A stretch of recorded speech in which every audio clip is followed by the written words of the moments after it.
und fehlen Grundinformationen über die Sikh-Religion selbst,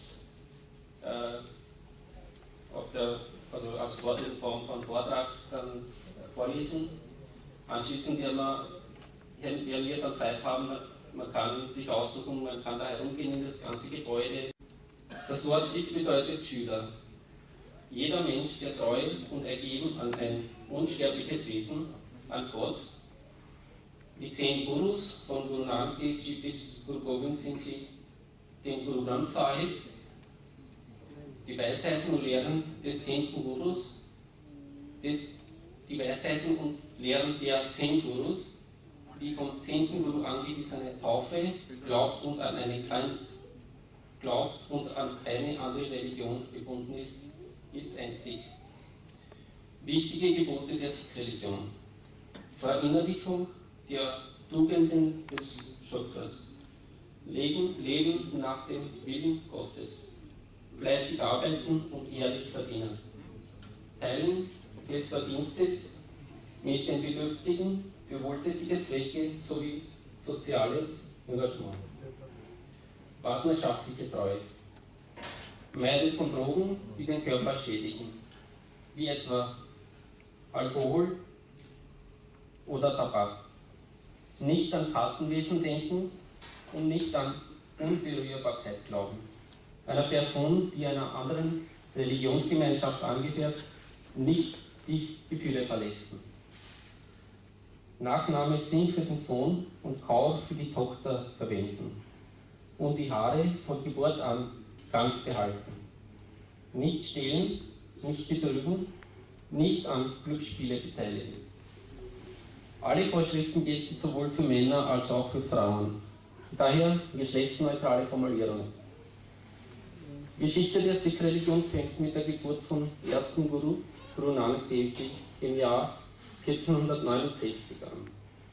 Er wurde in Sabubit al-Bandi, liegt heute in Pakistan, geboren. Nanak akzeptiert die Dogmen und Aberglauben nicht. Er zeigt den Weg, der die Menschen direkt mit Gott verbindet.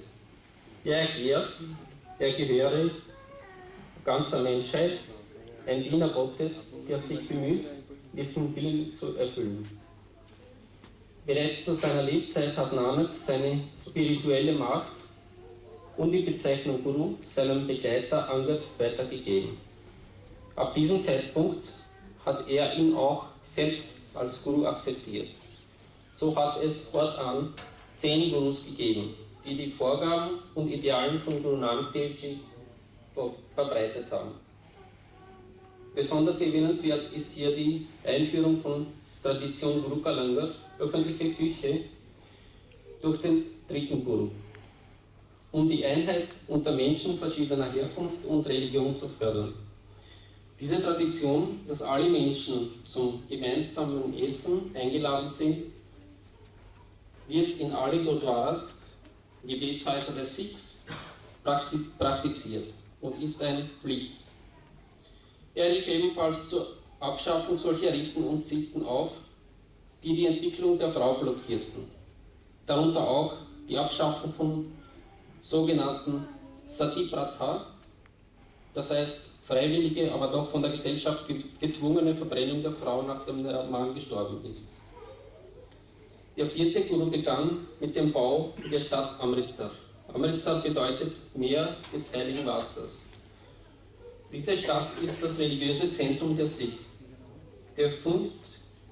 Guru führte die Bauarbeiten in Amritsar weiter und hat Darbar Sahib, bekannt als Golden Temple, errichtet. Guru ließ den Grundstein von Darbar Sahib von einem Muslim-Fakir, Saimir Mir, legen, als Zeichen der Verbundenheit. Besonders erwähnenswert ist hier, dass der Guru sich selbst an Bauarbeiten sowie Erde abtransportieren, Ziegeln und Baumaterial herbeischaffen beteiligt hat. Darbar Sahib wurde bewusst so konstruiert, dass es 4 Türen in alle Himmelsrichtungen hat. Das bedeutet, dass jeder willkommen ist, egal welcher Richtung, Glauben oder Kaste er angehört. Seine Hauptarbeit bestand aber in der Bearbeitung des Adi Granth, damals Bodhisai genannt, dem heiligen Buch des Beginns. Der 5. Guru wurde von den damaligen Herrschern, die über die Sikhs falsche Informationen bekamen, verfolgt, oftmals eingeladen, befragt und dann hingerichtet. Mit dem 6. Guru kam eine große Veränderung. Nicht nur ließ Guru Hargobind Sahib es zu, dass seine Sikh-Schüler sich bewaffnen, sondern er trug selbst 2 Schwerter. Miri symbolisierte Macht, Iri die spirituelle Autorität. Vor allem sollte diese Veränderung verhindern, dass der Friedenswille der Sikh als Schwäche angesehen wird. Der 9. Guru, Guru Tegh Bahadur, stand den von den Herrschern verfolgten Hindus und anderen Volksgruppen bei. Er setzte sich dafür ein, dass diese das Recht erhielten, ihre Religion ungehindert ausüben zu können. Er wurde der 2. Märtyrer-Guru. Sein Sohn Gobind Rai wurde der 10. Guru. Er erkannte, dass die Rettung der Religion ohne Waffen nicht mehr möglich ist, wobei er in seinen Schriften auch zu verstehen gab, dass er zur Waffe nicht mit Freude gegriffen habe, sondern die Umstände ihn dazu gezwungen haben. Im Jahr 1699 begründete er die Khalsa-Bruderschaft. Damit wechselte er diese Reformbewegung zu einer eigenständigen Religionsgemeinschaft mit eigenen Regeln. Die Vorschriften beinhalten wie die Meditation, Reinheit, soziale Dienste usw., aber auch eiserne Disziplin der Soldaten. Dies verdeutlicht auch die von ihm eingeführte Vorschrift des Tragens der 5 Symbole der 5 Ks. Kam, Armreichen, Dolch, eine bestimmte Unterhose und Haare. Die ersten 5 Sikhs, die er erstes getauft hat, werden Panchgyare, die 5 Geliebten, genannt und bekamen den Namen Singh. Hiermit soll der bis zu diesem Zeitpunkt gültige Zunahme, der die Kaste und die Herkunft eines Menschen erkennen lässt, abgeschafft werden. Auf seinen ausdrücklichen Wunsch wurde auch Guru Gobind Rai von diesen 5 Geliebten getauft. Danach bekam er ebenfalls den Namen Singh und wurde somit Guru Gobind Singh. Er erklärte ebenfalls, überall wo 5 getaufte Sikhs sich zusammenfinden und eine Entscheidung treffen, diese Entscheidung soll als die Entscheidung des Gurus angesehen werden. Die Frauen durften sich ebenfalls in die Sikh-Bruderschaft taufen lassen und bekommen somit den Namen Kaur. Alle Rechte und Vorschriften der Sikh gelten sowohl für Frauen als auch für Männer. Guru Gobind Singh lässt vom 5. Guru Arjan Dev Ji zusammengestellte Bodhi Sahib erweitern. Somit bekam Bodhi Sahib den Inhalt der heutigen Guru Granth Sahib. Kurz vor seinem Tod bestimmte Guru Gobind Singh, dass der Guru Granth Sahib, das heilige Buch der Sikh, für alle Sikh die spirituelle Autorität der Khalsa Panth, die weltliche Autorität sein soll. Wie erwähnt, hat der 5. Guru, Guru Arjan Dev Ji, die Zusammenstellung von Guru Granth Sahib in Form von Bodhi Sahib bereits begonnen.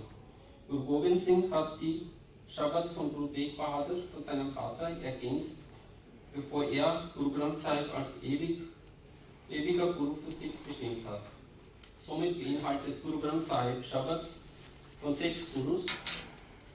Das heilige Buch beinhaltet außerdem Shabads von 15 heiligen Menschen anderer Glaubensrichtungen. Zweige, der Elfbald, damals von Beruf Sänger und Gedichteschreiber, sind ebenfalls in Guru Granth Sahib eingetragen. Die Sikh-Religion ist streng monotheistisch. Die Sikh glauben an den einen höchsten Gott.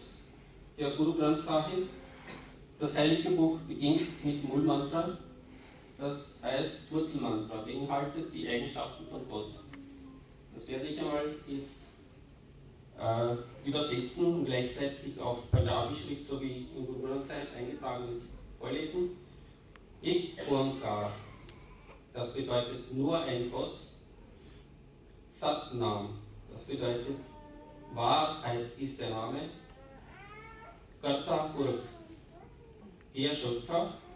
निरभव, ohne Furcht, निर्वैर, ohne Hass, Akal Murat, zeitlos, Ajurin über Geburt und Tod, Selben selbst erleuchtet, Guru Prasad, offenbart durch den Guru.